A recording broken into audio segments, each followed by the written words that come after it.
Foreign Affairs Minister Anita Anand says the federal government is doing everything it can to help Canadians in Mexico right now. She addressed the situation in a briefing on Parliament Hill earlier today, and the CBC's Karina Roman joins me live from our Ottawa bureau. So, Karina, what did Anand say about the status of Canadians stuck in Mexico? Well, she said, of course, that the government is monitoring how she described a serious and rapidly evolving security situation that's affecting various regions of Mexico. She said, of course, the government has updated the travel advisory for Canadians going to Mexico to expand the list of affected areas. She said that all Canadians in affected regions should heed the direction of local authorities, travel only when it's safe to do so. She was asked and said the Canadian government did not get any kind of heads up from Mexico that this was going to happen, considering how many Canadians are down there. And she sidestepped the question about whether Canada should have gotten a heads up, considering how many Canadians are down there. She said, on one hand, She wants to alert Canadians that this volatility may continue to spread. But on the other, she says that she's been told by her Mexican counterpart that the situation is expected to normalize. Not sure how he would define normalize, but that's what she was told. Have a listen to what she said. I am concerned with the safety and security of Canadians first and foremost. In answer to your question, in my conversation with Foreign Minister de la Fuente last evening, he indicated that the situation should stabilize in the coming days and that this was a targeted operation which will not continue. Now, as of 7 a.m. this morning, she says more than 26,000 Canadians have registered with Global Affairs in Mexico.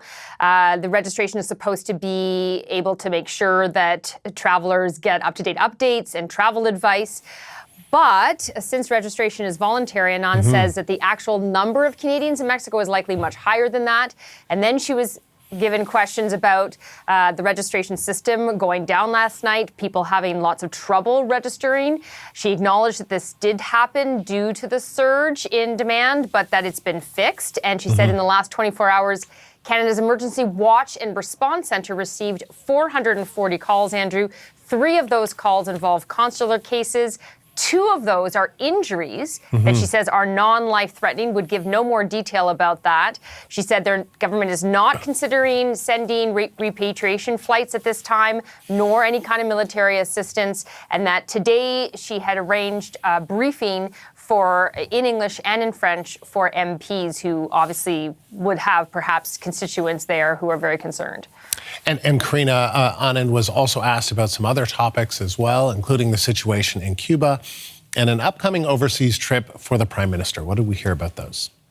She was asked if Canada is considering aid to Cuba, considering its plight right now. And you could get a sense that the reporters were surprised at, in some ways, her forthcomingness with her answer and, of course, the lack of detail in her answer. Have a listen to what she had to say. We are preparing a plan to assist. We are not prepared at this point to provide any further details of an announcement. To be clear, we have been in very close contact with the airlines who brought thousands of Canadians home from Cuba, and we will continue to ensure that we are supporting Canadians in any way, shape, or form. Now, she was also asked about the Prime Minister's upcoming trip to India. He will be leaving soon, and what Canada's plans are in terms of trade with India, but also what Canada's plans are in terms of raising the issue of the killing of a Canadian on Canadian soil, the Niger case, which was allegedly with the involvement of the Indian government, as well as other transnational oppression that happens here in Canada. And many wondering how the government and the Prime Minister in particular will balance the pragmatism of trying to get more trade deals and principle in terms of making sure the rule of law is followed. So Anand says she raised, when she was in India in October, that she raised what she called domestic law concerns, security concerns, and transnational oppression. After all, she says that is her job, but she insists that while that is on the forefront of the government's mind, so is diversifying trade relationships. Karina, thank you. The CBC's Karina Roman live in Ottawa.